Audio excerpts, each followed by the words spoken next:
जहाँ प्रतिक्षण इतना मूल्यवान हो, वहाँ पवन पुत्र के पथ में आने वाला विघ्नों का यह बाहुल्य चकित बना देता है। किंतु इसमें आध्यात्मिक, भावात्मक और व्यवहारिक अनेक रहस्य छुपे हुए हैं। व्यवहारिक स्तर पर इस प्रसंग में श्री भरत की प्रबुद्ध मूर्ति का साक्षात्कार होता है। पवन नंदन अर्धरात्रि के समय अयोध्या के ऊपर पहुंचे। अयोध्या के सारे नागरिक उस समय प्रगाढ़ निद्रा में निमग्न थे। यह स्वाभाविक है, किंतु उस समय भी जब सारे अयोध्या के लोग अर्धरात्रि को सो रहे थे, उस समय भी एक महाव्रती संत प्रजा के संरक्षण के लिए सन्नद्ध था। साकेत संत श्री भरत अयोध्या को प्रभु की आज धरोहर के रूप में स्वीकार करते थे। वो कहते थे संपत्ति सब रघुपति कहे पाया। ये संपत्ति मेरी नहीं है, अयोध्या का संपत्ति मेरी नहीं है, ये सारी संपत्ति रघुपति की है, राम जी की है। उनके लिए केवल शाब्दिक बुद्धि विलास मात्र नहीं था। आज भी लोग कह देते हैं ये सारा घर किसका है, बड़े भाई का, लेकिन मुंह से कह, ये भरत जी का केवल बुद्धि विलास नहीं था, उसे वे महान सत्य के रूप में क्रियान्वित करते हैं। और यह घटना उनके दर्शन के क्रियान्वयन के रूप में सामने आती है।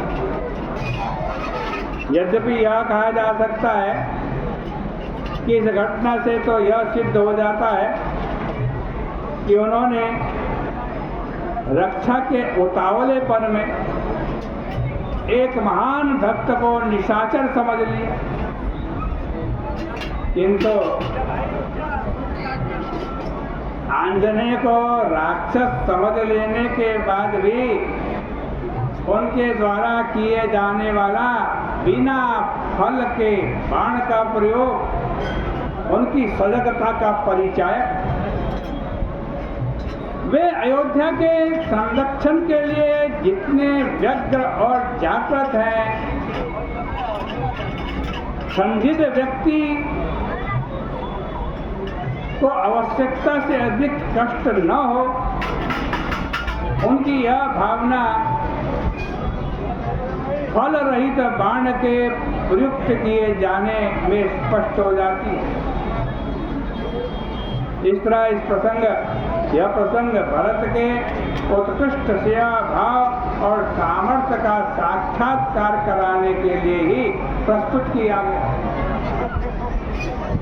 और एक और बात है, क्या कि भक्त के अंतःकरण में संभावित अहंकार के उदय होने को रोकना। सारे काम हनुमान जी कर रहे हैं। सीता जी की खोज किसने की? हनुमान जी। लंका से सुषेण वैद्य घर सहित कौन उठा करके लाया? हनुमान जी लाए। मूर्छित हुए वे लक्ष्मण जी की प्राण रक्षा के लिए औषधि कौन लेने जा रहा है? वो भी हनुमान जी। अब इतना सब कुछ हनुमान जी कर रहे हैं, कहीं उनके मन में कोई अभिमान ना आ जाए, इसलिए भी यह घटना घटित हुई। ऐसे समय में जब पवन पुत्र अपने जीवन की सर्वोत्कृष्ट सेवा संपन्न कर रहे हो, उसी समय प्रेम मूर्ति श्री भरत द्वारा किया जाने वाला प्रहार उनके समक्ष सेवा और शौर्य का उतना ही उत्कृष्ट दृष्टांत प्रस्तुत करता है। यदि हनुमान जी प्रभु की प्रिया सीता जी को लौटाने के लिए लंका में एक महान संघर्ष में संलग्न थे, तो अयोध्या में भरत का शील, सौजन्य और शौर्य देखने के पश्चात आज हनुमान जी को तो ऐसा ही लगा कि संत भरत की सेवा उनकी सेवा से कहीं अधिक है। जहाँ लंका में प्रभु के साथ अनगिनत सेवक हैं, वहाँ अयोध्या में अकेले भरत पर सेवा का समग्र भार है और वे अत्यंत नम्रतापूर्वक उसका निर्वाह कर रहे हैं।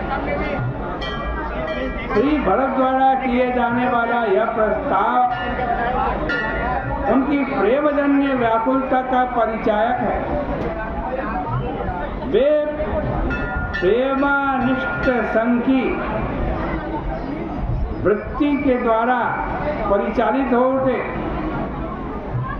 लक्ष्मण जी के अनिष्ट की आशंका उन्हें इतना अभिभूत कर देती है कि क्षण भर के लिए वे आंजनेय की अतुलित सामर्थ्य को भी विस्मृत कर देते।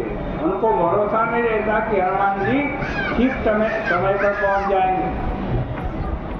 इस प्रकार के प्रस्ताव के पीछे उनमें अहंकार की भी छाया भी नहीं। ये जो पंक्ति आपके सामने पढ़ी गई, इसमें एक शब्द आया है कि कृपा निकेतन। और ये कृपा निकेतन किसके लिए आया? ये भरत जी के लिए आया। इस शब्द में उनकी उत्कृष्ट भावना का साक्षात्कार होता है। प्रभु कृपा के निकेतन है। ये राम जी के लिए आया कृपा निकेतन शब्द, भरत जी के लिए नहीं, राम जी के लिए आया है। मैं तुम्हें कृपा निकेतन के पास शीघ्र भेज दूंगा। तो कृपा का स्वभाव कैसा होता है? कृपा का स्वभाव वात्सल्यमयी माँ के समान होता है, जो घर में बालक के आगमन की आतुरता से प्रतीक्षा करती रहती है। वह निरंतर जीव को प्रभु के पास बुलाती रहती है। श्री भरत का तात्पर्य यह था कि बाण के माध्यम से आंजनेय को वहां तक पहुंचने के पीछे मैं जो बाण में बिठाकर हनुमान जी को भेज रहा हूँ, इसके पीछे मेरा अपना बल नहीं है। यह तो प्रभु की कृपा शक्ति के द्वारा संपन्न होगा। किंतु भक्त को मुख मूर्छित कर उनके बाण ने जो अपराध किया, उसके बारे में क्या कहा जा सकता है? आज की चर्चा का यहीं पर विराम करते हैं।